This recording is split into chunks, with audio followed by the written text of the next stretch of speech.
ইরানে হামলা চালাতে চায় ইসরায়েল, সাফ মানা আমেরিকার। তেহরান ইস্যুতে বিরোধে জড়াচ্ছে কি দুই মিত্র, ট্রাম্প ও নেতানিয়াহু? ভুল বুঝাবুঝির কারণে গাজায় চিকিৎসক হত্যার 1 মাস পর ইসরায়েলি রিপোর্ট, আরও 30,000 তরুণকে নিয়োগ দিল হামাস।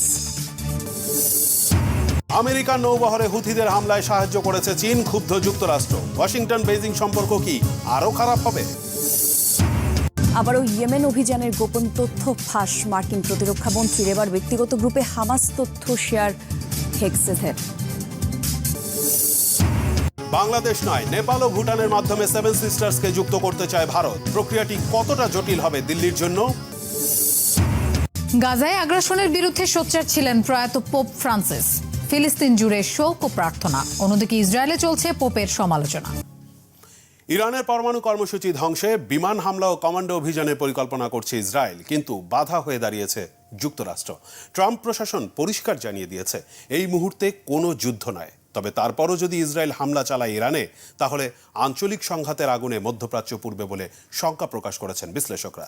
সবচেয়ে বড় বিষয়, আঞ্চলিক প্রক্সি নেটওয়ার্ক ও চীন রাশিয়ার সমর্থন নিয়ে ইরান জ্বলে উঠলে বাঁচতে পারবে কি নেতানিয়াহুর ইসরায়েল, তা নিয়ে সন্দেহ প্রকাশ করেছে অনেকে। 30,000 নতুন যোদ্ধা নিয়ে যুদ্ধে নামছে হামাস। এবার শায়েস্তা হবে নেতানিয়াহু। ফিলিস্তিনের গাজায় ইতিহাসের সবচেয়ে বর্বর ইসরায়েলি আগ্রাসন চলছেই। প্রতি মুহূর্তেই প্রাণ হারাচ্ছেন নারী, শিশুসহ বৃদ্ধ অনেক নিরীহ ফিলিস্তিনি স্বাধীনতাকামী মুসলমানরা। তবে এবার স্বস্তির খবর হলো, আরও 30,000 নতুন যোদ্ধা যুক্ত হয়েছে ফিলিস্তিনি স্বাধীনতাকামী সংগঠন হামাসের বহরে। এবার কি তবে শায়েস্তা হবে ইসলাম বিদ্বেষী দখলদার ইহুদি নেতানিয়াহু সরকার? সম্প্রতি সৌদি আরবের স্যাটেলাইট টেলিভিশন আল আরাবিয়া তাদের এক প্রতিবেদনে জানিয়েছে, হামাসের সামরিক শাখা উজ্জেদিন আল কাসাম ব্রিগেড গাজা থেকে প্রায় 30,000 যুবককে নিজেদের দলে নিয়েছে। এই যুবকদের অধিকাংশই আগে গোপন প্রশিক্ষণ শিবিরে প্রশিক্ষণ নিয়েছে বলে জানানো হয়েছে সেই প্রতিবেদনে। এমনকি এসব নতুন যোদ্ধারা গেরিলা যুদ্ধ, রকেট ছোড়া ও বোমা পুঁতে রাখার মতো কার্যকলাপে দীক্ষিত।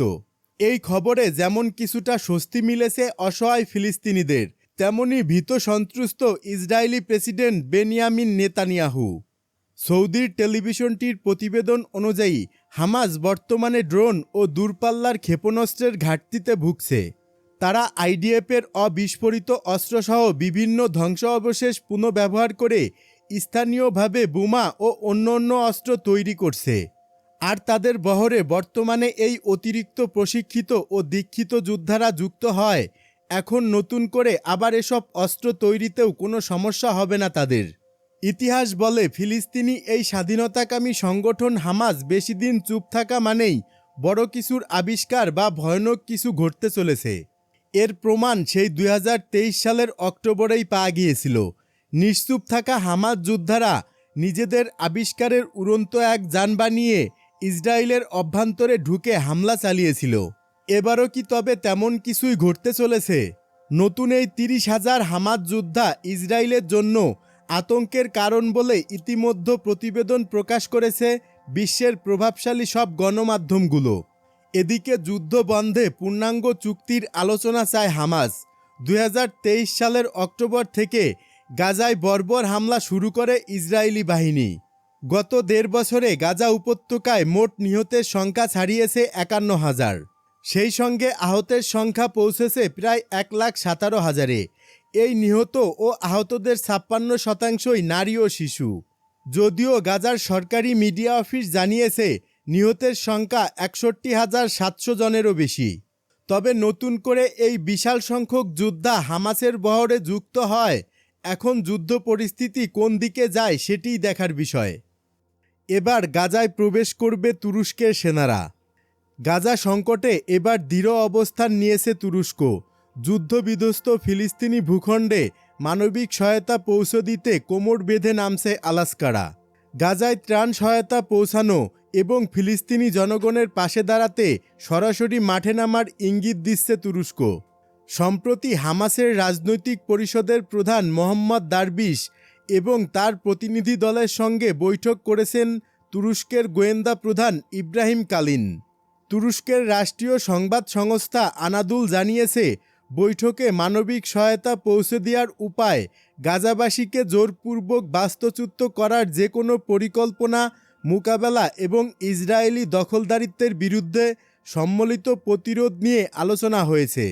যদিও বৈঠকটি কোথায় অনুষ্ঠিত হয়েছে তা আনুষ্ঠানিকভাবে জানানো হয়নি, বিভিন্ন আন্তর্জাতিক সংবাদ মাধ্যম জানিয়েছে এটি তুরস্কেই অনুষ্ঠিত হয়েছে।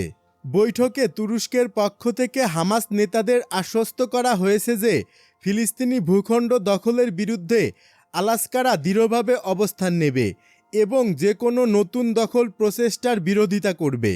ইসরায়েল সম্প্রতি রাফা শহরসহ গাজার প্রায় 30% এলাকা জুড়ে সীমান্ত বরাবর নিরাপদ অঞ্চল সম্প্রসারণের ঘোষণা দিয়েছে। একই সঙ্গে তারা যুদ্ধবিরতি ভেঙে আবারও সামরিক অভিযান শুরু করেছে, গাজা পুরোপুরি অবরুদ্ধ করে রেখেছে এবং সব ধরনের মানবিক সহায়তা বন্ধ করে দিয়েছে। মানবিক সহায়তা এখন অস্ত্র হিসেবে ব্যবহৃত হচ্ছে বলে অভিযোগ তুলেছে হামাস। হামাস এক বিবৃতিতে জানিয়েছে তারা একটি পূর্ণাঙ্গ বন্দি বিনিময় চুক্তি, ইসরায়েলি সেনা প্রত্যাহার, গাজার পুনর্নির্মাণ এবং অবরোধ তুলে নেওয়ার বিষয়ে আগ্রহী। একই সাথে তারা জাতীয় ব্যক্তিদের নিয়ে গাজা পরিচালনার জন্য একটি বিশেষ কমিটি গঠনের মিশরীয় প্রস্তাবের তাৎক্ষণিক বাস্তবায়ন দেখতে চায়। তবে হামাস সম্প্রতি ইসরায়েলের 45 দিনের যুদ্ধবিরতি প্রস্তাব প্রত্যাখ্যান করেছে এবং 18 মাস ধরে চলমান যুদ্ধের স্থায়ী সমাধানের জন্য একটি বিস্তারিত চুক্তির আহ্বান জানিয়েছে। জাতিসংঘ সতর্ক করে বলেছে 2023 সালের অক্টোবরে ইসরায়েল হামাসের আক্রমণের পর থেকে গাজা অঞ্চলে মারাত্মক মানবিক সংকট সৃষ্টি হয়েছে।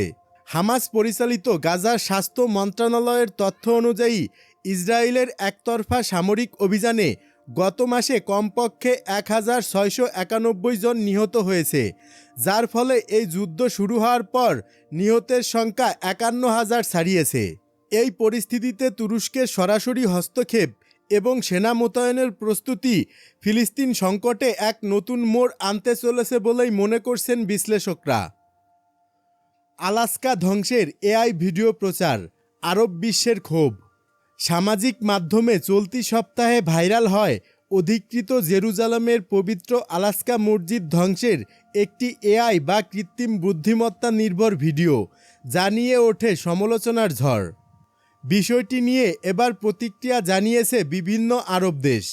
সংবাদ মাধ্যম দ্য নিউ আরব ও টিআরটি ওয়ার্ল্ড জানিয়েছে ইসরায়েলের কট্টরপন্থী গোষ্ঠীর সমর্থক কিছু সোশ্যাল মিডিয়া প্ল্যাটফর্ম থেকে ভিডিওটি সরিয়ে দেওয়া হয়।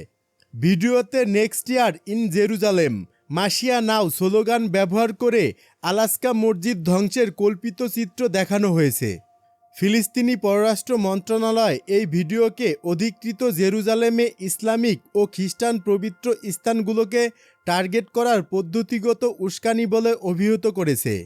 মন্ত্রণালয় বলছে, গাজায় গণহত্যার বিরুদ্ধে আন্তর্জাতিক নিষ্ক্রিয়তা ইসরায়েলকে তার বর্ণবাদী ও সম্প্রসারণবাদী পরিকল্পনায় উৎসাহিত করছে। জর্ডান এ ঘটনাকে বর্ণনা করেছে চরমপন্থী ও বর্ণবাদী উস্কানি হিসেবে। দেশটির সরকার জানিয়েছে ইসরায়েলি বসতি স্থাপনকারী গোষ্ঠীগুলোর এমন কর্মকাণ্ড আঞ্চলিক স্থিতিশীলতাকে হুমকির মুখে ফেলেছে। কাতারের পররাষ্ট্র মন্ত্রণালয় এক বিবৃতিতে বলেছে, ইসরায়েলি দখলদারদের সঙ্গে সংশ্লিষ্ট গোষ্ঠীগুলোর পবিত্র আলাস্কা মসজিদ ধ্বংস করে মন্দির নির্মাণের পরিকল্পনা অতীব উদ্বেগজনক এবং সহিংসতা আরও বাড়িয়ে দিতে পারে। আরব দেশগুলো একযোগে এই প্রচারণার বিরুদ্ধে আন্তর্জাতিক সম্প্রদায়ের কার্যকর প্রতিক্রিয়া দাবি করেছে।